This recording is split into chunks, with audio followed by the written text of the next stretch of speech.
Di dalam hadis Sahih Al-Bukhari juga disebutkan satu riwayat tentang masalah solat ketika masuk masjid. Kita kenal dengan namanya solat tahiyat al-masjid, solat salam terhadap masjid. Nabi sedang khutbah Jumat, sedang khutbah.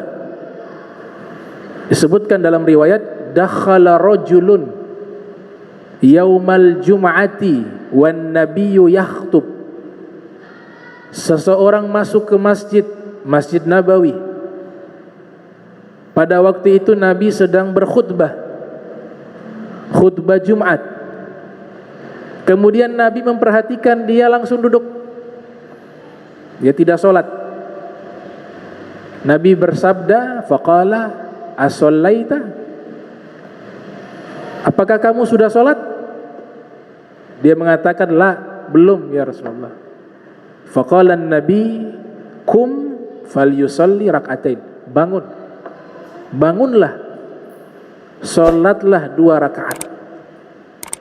Nah, hadis macam ini disimpulkan oleh para fuqaha, nama sholatnya adalah sholat tahiyatil masjid.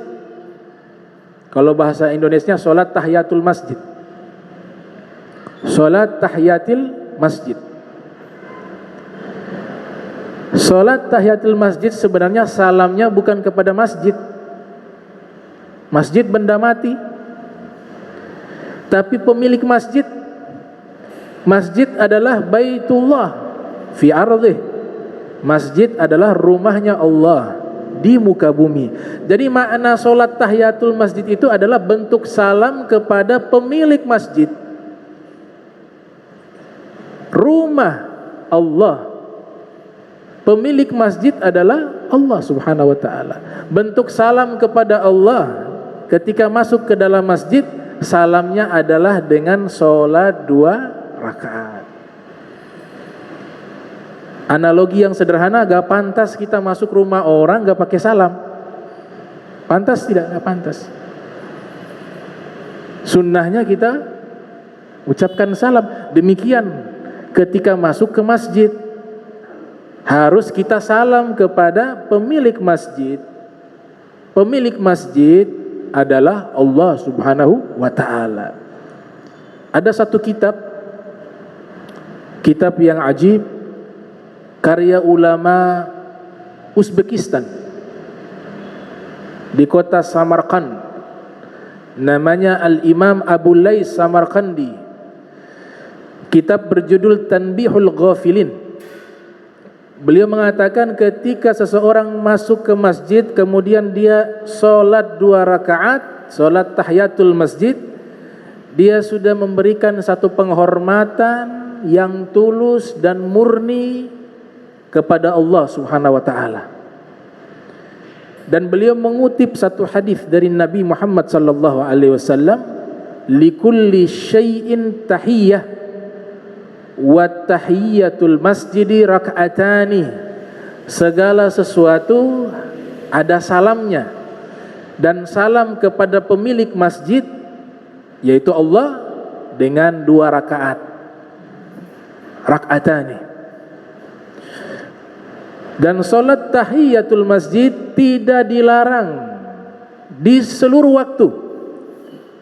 Ada waktu-waktu yang dilarang kita solat sunnah, ba'da subuh sampai matahari terbit.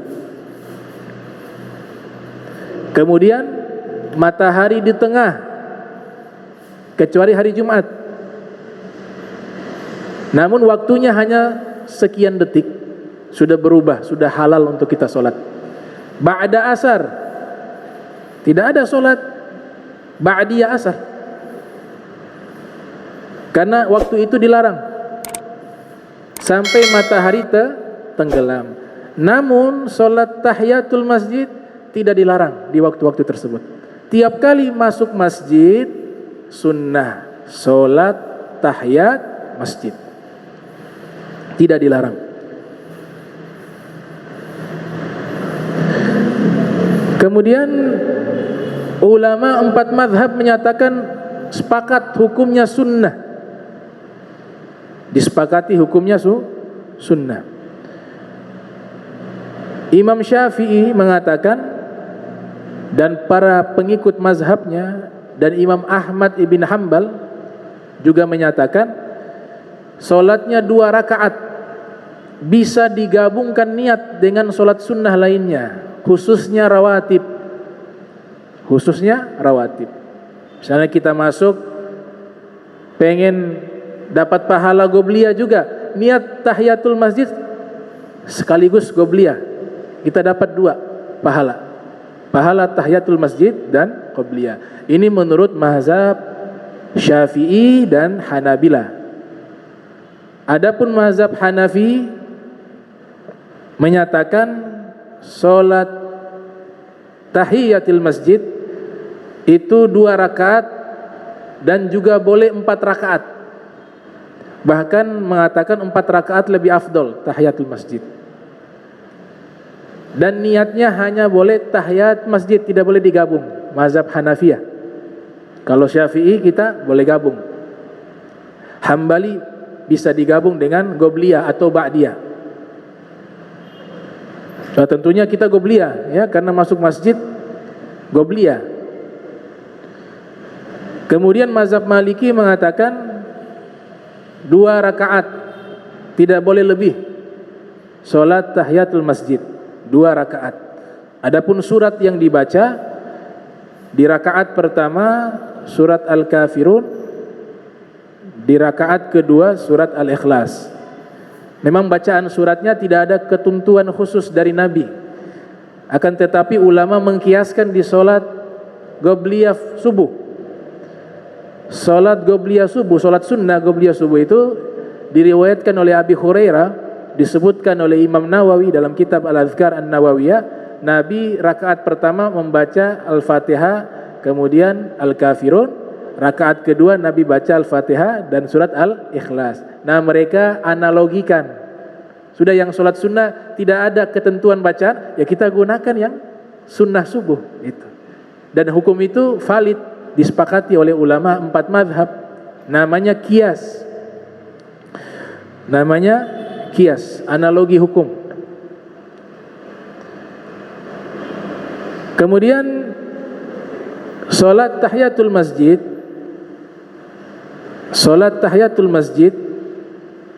ada yang disebutkan sunnahnya hilang. Maknanya adalah ketika kita masuk ke masjid justru diperintahkan jangan salat tahiyatul masjid. Itu 3 keadaan. Di dalam kitab Tahrir Fatawa, kitab berjudul Tahrirul Fatawa, yang pertama dilarang kita, bukan dilarang ya, lebih afdol kita tinggalkan salat tahiyatul masjid di saat sudah berlangsung salat berjamaah, salat fardu. Sudah salat fardu, kita datang terlambat, gak perlu lagi salat tahiyatul masjid, ikut. Itu lebih afdol. Atau sudah mendekati pelaksanaan salat wajib tersebut dengan isyarat iqamah, gak perlu lagi salat tahiyatul masjid, ikut kepada salat wajib. Itu keadaan pertama yang lebih afdol tidak melakukan tahiyatul masjid. Keadaan kedua, ketika masuk ke Masjidil Haram, kota Makkah Al-Mukarramah,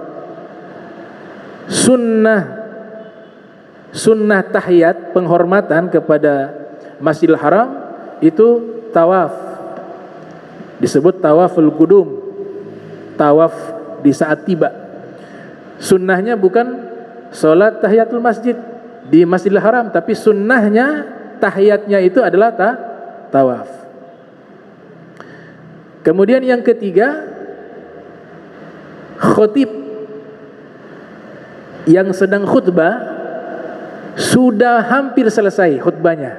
Khotib mau hari raya Idul Fitri, Idul Adha atau hari Jumat, khotibnya sudah mau selesai khutbah, maka tidak perlu lagi yang datang terlambat dia salat tahiyatul masjid.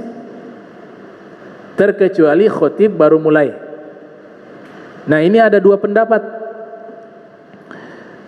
Mazhab Syafi'i dan Hambali mengatakan sunnah tahiyatul masjid tetap berlaku walaupun khotib sedang berkhutbah, selama tidak hampir selesai khutbahnya, masih ada waktu. Dia masuk sholat tahiyatul masjid, tapi dikasih syarat khafifatan, sholatnya yang cepat, ringan, jangan baca Al-Baqarah sama An-Nisa karena dia terlambat. Tapi kalau mazhab Hanafiyah dan Malikiyah mengatakan lebih afdal dia duduk. Nah, ini kan masalah khilafiyah. Kalau kita lihat di hari Jumat ada yang sholat, ada yang langsung duduk, dua-dua benar. Yang tidak benar yang tidak sholat. Tidak sholat Jumat. Nah, cuma ini sekarang kita bisa tahu, oh ternyata kalau masuk khotib sudah khutbah, ada yang masuk ke masjid dia sholat, oh dia ikut mazhab Syafi'i, oh dia ikut Hambali. Ada yang satu langsung duduk, oh dia ikut Hanafi, dia ikut Malikiyah. Aman, selesai. Masalah khilafiyah fil ahkam, ulama sebagian marah menyebutkan khilafiyah. Khilafiyah itu kan memiliki makna yang kurang baik, perbedaan pendapat, ya. Imam Ahmad bin Hanbal memerintahkan muridnya mengganti judul kitab yang judulnya Ikhtilaf Ulama, diganti dengan wus'ah, keluasan hukum Islam. Bukan perselisihan, luasnya hukum Islam, wus'ah. Nah, kemudian sholat tahiyatul masjid hanya bisa dilakukan di dalam masjid, tidak bisa dilakukan di tempat yang lain, walaupun itu musola. Masuk musola, sholat apa? Tahiyatul masjid, khusus di masjid. Tidak bisa di majlis ta'lim, tidak bisa di musola, dia hanya bisa di dalam masjid. Nah, ini dibahas secara khusus tentang hukum masjid. Ada kitab karya Imam Zamakhsyari, Burhanuddin, berjudul I'lamus Sajid fi Ahkamil Masajid. Nah, kitab itu hanya membahas tentang masalah masjid, termasuk sholat tahiyatul masjid.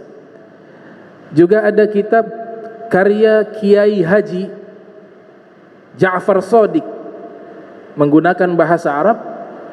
Beliau orang Pasuruan, berjudul Risalatul Amajid fi Ahkamil Masajid, juga membahas tentang hukum masjid.